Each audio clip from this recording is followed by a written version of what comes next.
The morning sun, usually a symbol of hope, cast long menacing shadows across the dusty town square of Cedar Falls. For Ayana, an Apache woman, it was a harsh spotlight on a scene of chilling injustice. The air heavy and still thrummed with the raw fury of a mob, their faces contorted by a hatred born of deep-seated fear and a profound lack of understanding. Ayana stood on a makeshift platform, her hands bound tightly behind her back, a helpless figure amidst a sea of accusatory stares. Men, women, even children who should have been in school had gathered, their voices rising in a bloodthirsty chant. They craved a spectacle, a moment of what they called justice, utterly indifferent to her innocence. The rough hemp rope already around her neck felt like a cold final embrace. Sheriff Brennan, a man visibly battling his own conscience, stood beside the platform. His hand, resting nervously on his gun belt, trembled slightly, and his gaze constantly darted between Ayana and the swelling crowd. Despite the cool morning air, sweat beaded on his forehead. Ayana, with the keen insight of one who has faced adversity, saw his weakness. The telltale tremor in his fingers, the way he consistently avoided her direct gaze. He knew this was terribly wrong, but he simply lacked the courage, the backbone to intervene and stop the unfolding tragedy. "String her up already," a voice bellowed from the back of the crowd, a spark that ignited a roaring chorus of bloodlust. Their shouts echoed off the wooden buildings surrounding the square, a chilling soundtrack to an almost certain death. Ayana closed her eyes, seeking solace not in prayer but in the enduring wisdom of her grandmother. Her words, a cherished memory, whispered in Ayana's mind. Courage wasn't the absence of fear, but the mastery of it. It was a strength she now desperately needed to summon. A woman near the front, her face pinched with grief and hatred, stooped to pick up a stone. With a guttural cry, she hurled it toward the platform. It struck Ayana's shoulder, a sharp, searing pain that shot down her arm. The crowd cheered as if they had just witnessed a heroic act, rather than a cowardly assault on a defenseless woman. More stones followed, but Ayana, channeling every ounce of her inner strength, forced herself to stand tall and straight. She would not give them the satisfaction of seeing her crumble, of breaking down in despair. "My husband's blood is on your hands," the woman screamed again, tears streaming down her cheeks. "You and your savage people killed him in cold blood." Ayana's heart ached with the injustice. She yearned to tell them the truth, the simple, undeniable fact that she had been more than 50 miles away, nestled deep in the hill country, diligently tending to her sick cousin when the attack occurred. But it was a futile hope. They wouldn't listen. Their minds were already made up. From the moment they saw her Apache features, she was deemed guilty. To them, one Apache was just like another, all collectively responsible for every single crime committed by any member of her people. Sheriff Brennan, his voice barely audible over the relentless murmur of the crowd, cleared his throat and unfolded a piece of paper with visibly shaking hands. "Ayana of the Apache tribe," he began, his voice thin and reedy. "You stand accused of murder, theft, and conspiracy against the people of this territory." The charges were outright lies, every single one. But as Ayana looked out at the sea of hostile faces, she understood a devastating truth. Genuine justice had died long before she had been dragged to this platform. These people desperately needed someone to blame. For their raw fear, for their profound losses, for their utter inability to comprehend a world where different peoples attempted to coexist on the same shared land. A man stepped forward from the crowd, his face disfigured by what appeared to be an old knife wound. "That Apache witch probably cursed our wells too," he spat with venom. "Ever since they started raiding our settlements, nothing's been right in this town." Ayana knew this was false. She hadn't raided anything. She had been desperately trying to find work to earn enough money to buy life-saving medicine for her cousin, who had fallen gravely ill with fever. She had made the perilous mistake of coming to this town alone, foolishly thinking these people might show mercy to a woman traveling without the protection of her warriors. Instead, they had seen opportunity. Someone to punish for crimes they couldn't solve, or perhaps didn't want to solve honestly. The noose felt impossibly heavy against her neck as Sheriff Harlan Tate positioned himself near the lever that would open the trapdoor beneath her feet. His hands were shaking so violently now that Ayana briefly wondered if he would even be able to pull it when the time came. A part of her almost felt sorry for him, but then a new sound cut through the oppressive silence, the rhythmic thunder of hooves approaching fast from the very edge of town. The sound was so distinct, so purposeful, that several people in the crowd instinctively turned their heads toward its source. A rider emerged from the dust cloud, appearing almost like something out of a fever dream. His horse was massive, as black as midnight, and the man sitting tall in the saddle carried himself with an undeniable authority, the kind that made conversation spontaneously cease mid-sentence. Ezekiel Hartwood had arrived. Even from a distance, Ayana could sense the subtle but profound shift in the crowd's energy. "What's the meaning of this?" Caleb's voice, clear and resonant, cut through the morning air as he dismounted, his boots hitting the ground with a purposeful thud. He was tall, broad-shouldered, with weathered hands that spoke of years spent working cattle and toiling on the land. But it was his eyes that truly captivated Ayana. They held a certain hardness, a depth that suggested he had witnessed enough injustice in his lifetime to immediately recognize it when it stared him directly in the face. Sheriff Harlan Tate stepped forward, an almost visible wave of relief washing over his features like a drowning man suddenly thrown a lifeline. "Mr. Thornfield, sir, we're carrying out justice for the Ricks family. This Apache woman here, she's responsible for Tom Ricks's death."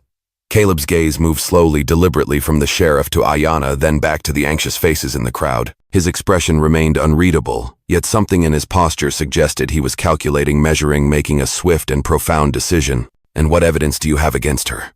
The question hung in the air like smoke from a recently fired gun, forcing a stark moment of accountability. Several people in the crowd shifted uncomfortably, glancing at each other as if silently hoping someone else would step forward with an answer that actually made sense.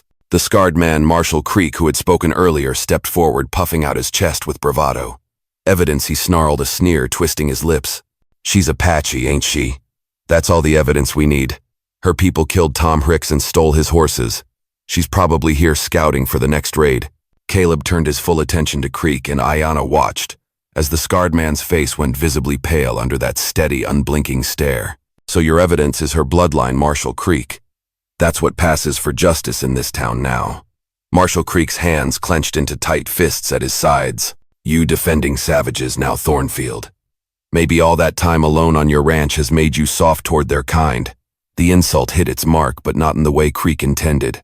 Instead of backing down, Caleb took a deliberate step closer, and suddenly the space between them felt charged with an undeniable danger. "Careful, Creek. I've buried better men than you for saying less." Ayana felt her heart hammering against her ribs as she watched the confrontation unfold. This stranger, this Caleb Thornfield, was openly risking his reputation, perhaps even his very life, to question what this desperate mob called justice. But why she had never seen him before, had no claim on his protection or his loyalty. Sheriff Harlan Tate raised his hands, desperately trying to diffuse the rapidly escalating tension. "Now, gentlemen, let's keep this civil, Mr. Thornfield. I understand your concerns, but the people of this town have spoken. They want justice for what happened to the Ricks family." Justice? Caleb's laugh was cold, sharp as a blade. "You call this justice? Stringing up a woman based on nothing but fear and prejudice?" The crowd began to murmur, some voices rising in renewed anger. A woman near the back shouted, "She's one of them that killed our people." Others joined in, their voices blending into a terrifying chorus of accusation and hatred.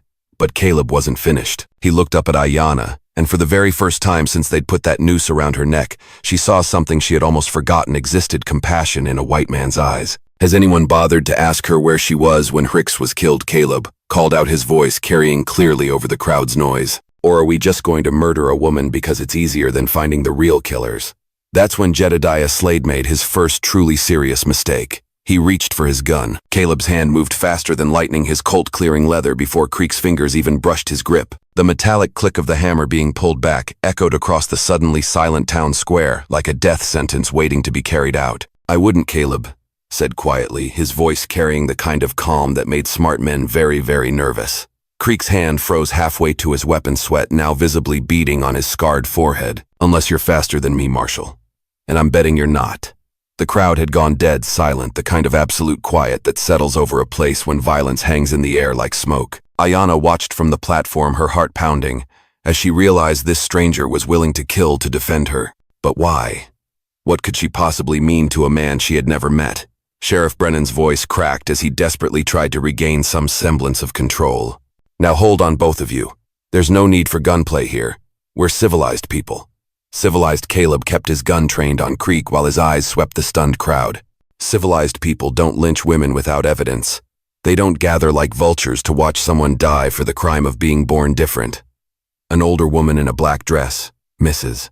Patterson, pushed forward from the crowd, her face twisted with a mixture of grief and rage. "That woman's people murdered my son. They scalped him and left him for the buzzards. Don't you dare lecture us about civilization when we're burying our children." Ayana's throat tightened. She knew the pain in that woman's voice. She had felt it herself when soldiers had killed her own brother 3 winters ago. But pain didn't justify murder, and grief didn't magically transform lies into truth. "Mrs. Patterson," Caleb said, his voice noticeably gentler now, but his gun still steady on Creek. "I'm sorry for your loss, truly, but killing an innocent woman won't bring your boy back." Innocent? Creek spat, his hand still hovering near his weapon. "She admits she's Apache. That makes her guilty of every crime her people ever committed. Caleb's eyes hardened again. By that logic, Creek, every white man here is guilty of every atrocity ever committed by white soldiers. Should we string you all up too?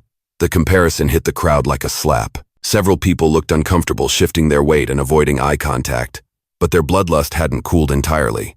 A young man with angry eyes stepped forward. "My pa says the only good Apache is a dead Apache," he declared, his voice shaking with nervous energy. Maybe it's time this town had a leader who understands that. Caleb slowly turned to face the young man, and Ayana saw something dangerous flicker in his expression. "Your pa teach you to murder women too, boy? Or did you come up with that particular brand of courage all by yourself?"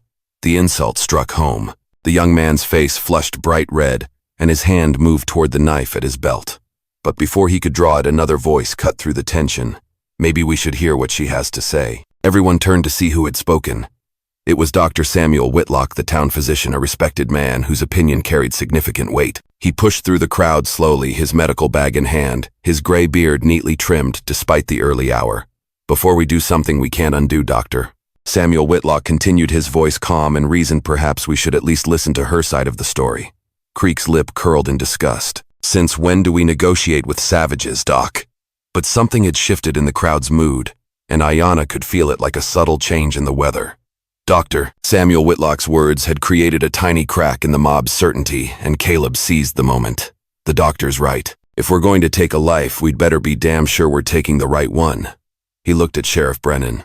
"Cut her down from there, Caleb," interrupted, holstering his weapon but keeping his stance ready. "No one should have to defend themselves with a noose around their neck." Creek laughed bitterly. "You're going soft, Thornfield. Next thing you know, you'll be inviting Apaches to Sunday dinner." Something dark passed across Caleb's face at those words, a shadow that suggested old pain. Ayana caught it even from the platform and wondered what ghosts this man carried. But he composed himself quickly, addressing the sheriff with quiet authority. "Brennan, either you cut her down or I will. And if I have to come up there myself, Creek here might find himself explaining to God why he thought drawing on me was a good idea." The sheriff's hand shook as he climbed the platform steps. Ayana felt the rope loosen around her neck, and for the first time in hours she could breathe without feeling death's cold fingers against her throat. When Brennan cut the bonds around her wrists, circulation returned to her hands like fire, a painful but welcome sensation. Now Caleb called up to her, his voice firm but no longer harsh. "Tell us where you were when Tom Hicks was killed." Ayana rubbed her wrists and looked out at the sea of hostile faces. Most still wanted her blood, but a few seemed genuinely curious to hear what she had to say. "Doctor." Samuel Whitlock nodded encouragingly while Creek scowled like a man watching his entertainment being ruined. "I was 50 miles north," she said, her voice steady despite everything they'd put her through. "In the hill country, caring for my cousin who had taken ill with fever. She couldn't keep food down, couldn't even stand without help." "Convenient story," Creek sneered. "Got any witnesses to back that up?" "Oh wait, I forgot. Apaches don't exactly keep written records." "But Doctor," Samuel Whitlock stepped forward, his expression thoughtful. "What kind of fever? What were the symptoms?" Ayana looked down at him, surprised by the genuine interest in his voice. "She burned hot for 3 days and nights, couldn't hold water down. Her skin turned yellow like autumn leaves." The doctor's eyebrows rose. "Did you treat her with willow bark tea and cool compresses?" "Yes," Ayana replied, "and ground echinacea root mixed with honey when we could find it." Dr. Samuel Whitlock nodded slowly. "Those are the right treatments for what sounds like yellow fever. Most people around here wouldn't know that combination. She knows medicine, real medicine, not superstition." But Creek wasn't convinced, so she knows some folk remedies. That doesn't prove she wasn't raiding settlements. Caleb stepped closer to the platform. "What's your cousin's name? Where exactly were you caring for her?" "Her name is Singing Bird. We were camped near Eagle's Nest Rock by the stream that runs clear even in drought years." Ayana's voice carried the ring of truth, each detail specific and immediate. An uncomfortable murmur went through the crowd. Several people exchanged glances, and Ayana sensed their certainty beginning to waver. But she also knew that doubt could be dangerous too. People who'd worked themselves up for a lynching didn't like having their bloodlust frustrated. That's when a new voice spoke up from the back of the crowd. "She's telling the truth about Eagle's Nest Rock." Everyone turned to see a grizzled prospector pushing through the crowd, his clothes dusty from the trail. "Name's Jonas Fletcher. I was working claims up that way last week. Saw an Apache woman tending to a sick girl by that very stream. Figured it was none of my business as long as they didn't bother me." Creek's face turned red with frustration. "One witness don't prove nothing. Maybe they were planning raids between nursing duties, but Caleb had heard enough. He looked up at Ayana with something that might have been respect. "Miss, what's your full name?" "Sierra Redhawk," she replied, meeting his gaze directly. "Miss Three Hawks," Caleb said formally, his voice carrying across the square. "I believe you're innocent of these charges." The crowd erupted in angry shouts, but underneath their fury, Ayana heard something else, the sound of doubt creeping in like water through a cracked dam. The crowd's anger reached a boiling point as Creek raised his voice above the chaos. So what if she wasn't there that exact day? Her people still killed Tom Hicks. Apache blood runs in her veins, and that makes her guilty of every raid, every murder, every scalping her kind ever did. His words struck a chord with many in the crowd. Heads nodded, fists clenched, and the hunger for violence began to rebuild like a fire fiendling. Ayana felt the momentum shifting back toward the gallows, and fear crept up her spine despite Caleb's protection. But Caleb stepped onto the platform beside her, his presence commanding attention. "Let me tell you something about guilt by bloodline," he said, his voice carrying across the square, firm and resonant. "My grandfather fought in the war against Mexico. Does that make me responsible for every Mexican who died in that conflict? That's different." Creek shot back. "We're civilized people. We don't scalp children and burn homesteads, don't we?" Caleb's question hit like a thunderbolt. "What about the Apache children killed at Sand Creek? What about the villages burned by our cavalry? If we're going to judge people by their bloodline, then every man here shares the guilt for those atrocities too." The comparison made. Several people in the crowd shift uncomfortably.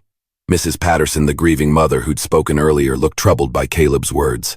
But Creek sensed his support slipping and played his strongest card. "You're defending her awful hard for someone who just met her," Creek said with a sly grin.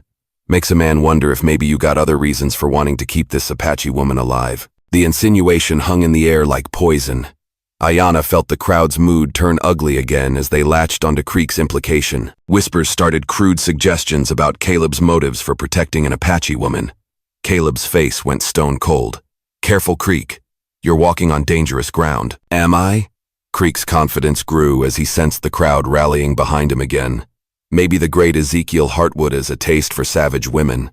Maybe that's why he's so eager to. Creek never finished the sentence. Caleb moved with deadly speed, vaulting off the platform and crossing the distance between them in 3 quick strides. His fist connected with Creek's jaw with a sound like splitting wood, sending the man sprawling in the dirt.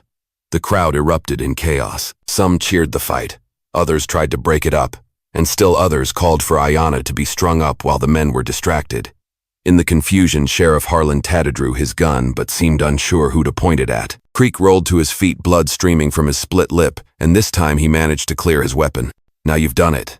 Thornfield time. Someone taught you that savage loving gets a man killed." Caleb faced him down, unarmed but unafraid. The two men circled each other like wolves, and Ayana realized with growing horror that blood was about to be spilled over her. But before either man could make their move, a new voice cut through the chaos. Young, clear, and absolutely terrified. "Stop. Please, everybody, stop." A boy of maybe 12 years old came running into the square, tears streaming down his face, clutching something in his small hands that would change everything. The boy stumbled into the center of the confrontation, his chest heaving from running hard. Creek and Caleb both froze their deadly standoff, interrupted by this unexpected arrival. The child looked around desperately, his young face streaked with tears and dirt. "Please," he gasped, holding up what looked like a torn piece of fabric. "You can't hurt her. She saved my life, Sheriff." Harlan lowered his gun, confusion replacing the tension in his voice. Billy Hicks. "What are you doing here, son? You should be home with your ma." Ayana's heart nearly stopped. This was Tom Hicks's boy, the son of the man she was accused of killing. If anyone in this crowd had reason to want her dead, it was this child. Yet here he was defending her. Creek wiped blood from his lip, his eyes narrowing as he looked at the boy. "What's this nonsense about her saving your life? This woman's people killed your pa." Billy shook his head violently, clutching the fabric tighter. "No, you're all wrong. It wasn't her people who killed Pa. I saw who really did it." A stunned silence fell over the crowd. Even the birds seemed to stop singing as everyone strained to hear what the boy would say next. Dr. Samuel Whitlock stepped forward gently, his voice kind but urgent. "Billy, son, tell us what you saw. Take your time." The boy's voice shook as he began his story. "Pa and me were checking the north pasture when we heard shooting. Pa told me to hide in the rocks while he went to see what was happening. That's when the bad men came." "What bad men?" Caleb asked, his confrontation with Creek forgotten for the moment. "White men," Billy said, his words hitting the crowd like physical blows. 3 of them dressed like cowboys but with bandanas covering their faces. They had Pa's horses already loaded with supplies they'd stolen from our ranch. Creek's face had gone pale, but he tried to maintain his aggression. The boys confused, scared. Maybe he saw Apaches, but his mind's playing tricks. I know what I saw, Billy interrupted with surprising force. One of them had a scar on his hand shaped like a crescent moon. Another one walked with a limp from an old injury. These weren't Indians, Mr. Creek. These were white men stealing from us and making it look like Apache raids. The implications of Billy's words rippled through the crowd like wildfire. If he was telling the truth, then not only was Ayana innocent, but the real killers were still out there. Worse, they were deliberately framing the Apache for their crimes. Mrs. Abigail Porter pushed forward, her face a mixture of hope and anguish. Billy, are you certain? Are you absolutely sure it wasn't Indians who killed your father? Yes, ma'am, Billy said, then held up the torn fabric. This piece came from one of their shirts when Pa fought back. It's blue cotton with white stitching. I never saw any Apache wear cloth like this. Dr. Samuel Whitlock examined the fabric, nodding slowly. This is definitely from a white man's shirt. Good quality cotton, machine stitched. Not something you'd find in an Apache camp. But Creek wasn't ready to give up his narrative. Even if that's true, it doesn't prove she's innocent. Could be her people working with white outlaws. Happens all the time. Savages team up with criminals to raid honest folks. Caleb stepped closer to Creek, his patience finally exhausted. You're reaching, Creek. Face the truth. You were about to lynch an innocent woman. Innocent, Creek spat. She's still Apache. Still one of them that's been raiding our territory. Even if she didn't kill Hicks, she's guilty of something. That's when Jonas Fletcher, the prospector, spoke up with information that would shatter everyone's assumptions about the recent raids. Henry Cross stepped forward, his weathered face grim with purpose. Speaking of those raids, I got something to say that might interest folks. He reached into his coat and pulled out a small leather pouch. Found this near my claim last week, same day I saw Miss Three Hawks tending her sick cousin. He opened the pouch and poured several items into his palm, a silver watch, a wedding ring, and a distinctive brass button. The crowd pressed closer to see, and Mrs. Abigail Porter gasped when she recognized the watch. That's Tom's watch. The one his father gave him before he died. Jonas nodded solemnly. Found it in a camp about 2 miles from where Miss Three Hawks was nursing her cousin.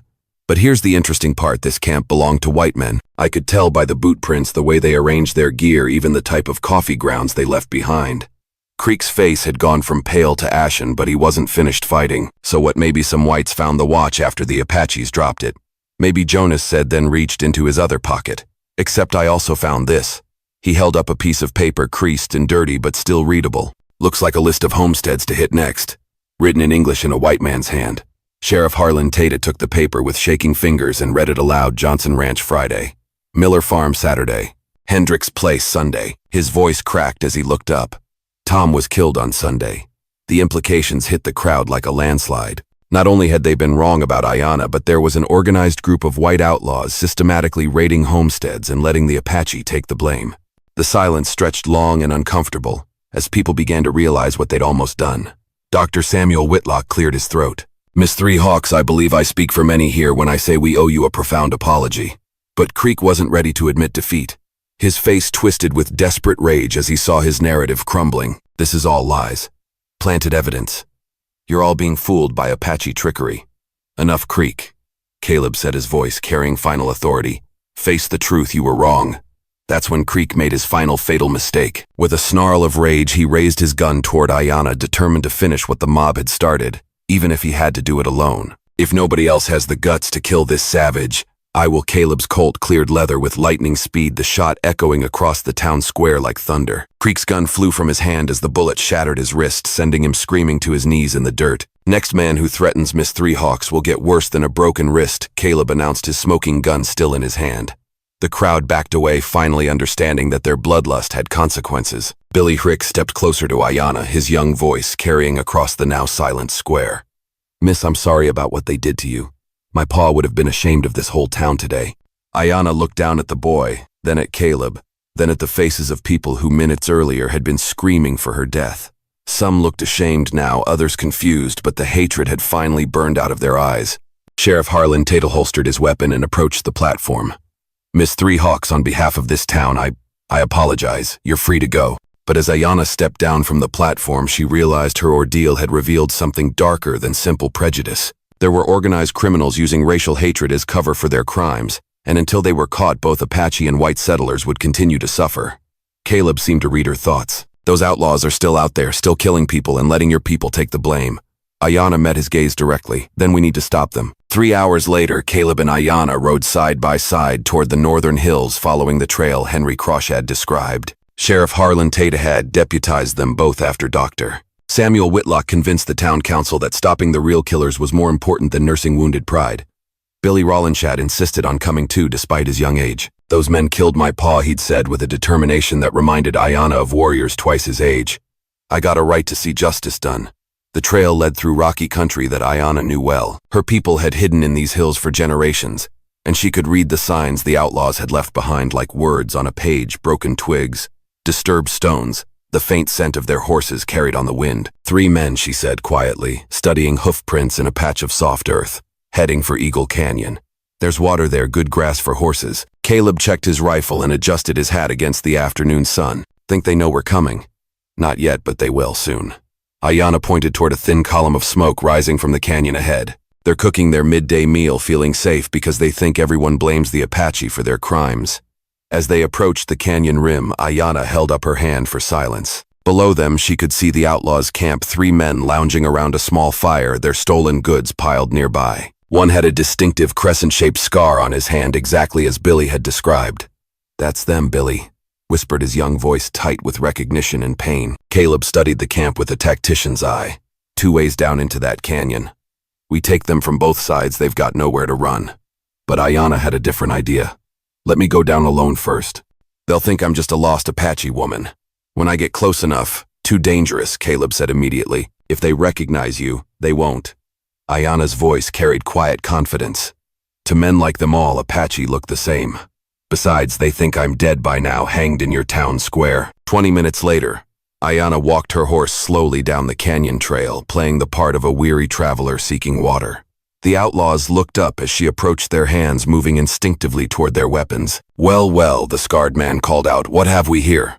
Little Apache girl lost, Ayana kept her expression neutral, speaking in broken English. Water for horse, please. The men relaxed, seeing only what they expected. A harmless Apache woman who posed no threat. They didn't notice Caleb and Billy positioning themselves on the canyon rim above. Sure, honey, the scarred man said with a cruel grin, but first maybe you can tell us about your people's camps. We're always interested in Apache activities. That's when Ayana dropped the act. Her voice turned cold as a winter wind. The only thing I'll tell you is that Tom Hicks's murder ends today. The outlaws went for their guns, but Ayana was already moving. Her knife flashed in the sunlight, striking the scarred man's gun hand before he could clear leather. Caleb's rifle cracked from above, and the second outlaw spun and fell. The third man tried to run, but found Billy blocking his path, the boy's father's rifle trained steady on his chest. Within minutes it was over. The real killers were bound and ready for transport back to town, along with evidence of their crimes. Stolen goods from a dozen homesteads, all blamed on Apache raids. As they prepared to leave, Billy approached Ayana with something in his hands. His father's watch, the one Jonas had found in the outlaws' camp. Miss Three Hawks, the boy said formally, his young voice clear and sincere. My pa always said a person should be judged by their character, not their blood. I'd be honored if you'd keep this to remember that some folks know the difference between justice and revenge. Ayana accepted the watch with tears in her eyes. In all her years, no white person had ever offered her such a gesture of respect and trust.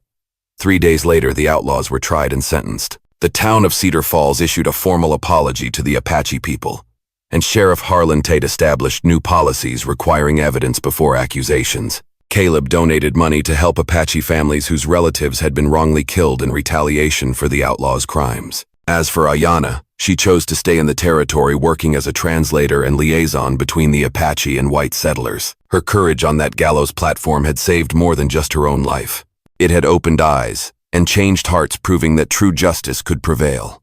Billy Rollins grew up to become a respected lawyer who specialized in defending the rights of Native peoples. He always wore his father's watch, and whenever someone asked about it, he'd tell them the story of the Apache woman who taught him that justice is colorblind. And Caleb, he and Ayana remained close friends, their bond forged in the fire of that terrible day when a town nearly lost its soul to hatred and fear. Together they proved that courage and truth could triumph over prejudice, one heart at a time. In the dramatic tale of Ayana and Cedar Falls, we uncover timeless lessons that resonate deeply with our own lives, especially as we gain the wisdom of years. This powerful story reminds us that prejudice often stems from fear and a lack of understanding, not from actual truth. It teaches us the profound importance of courage, not just in grand gestures, but in the quiet strength to stand by what's right, even when the crowd clamors for something else. Think of Caleb Thornfield, who dared to ask for evidence, or Dr. Samuel Whitlock, who sought out facts, and young Billy Hicks, who bravely spoke his truth. Their actions show us that one voice rooted in integrity can turn the tide of injustice.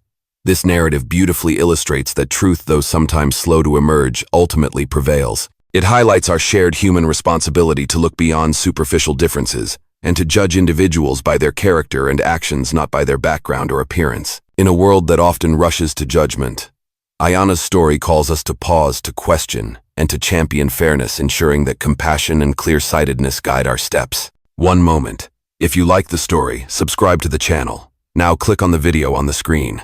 Now to hear an evening story even better than this one, with a powerful step to the possibility that it will change the way you look at justice. Forever click on the video now.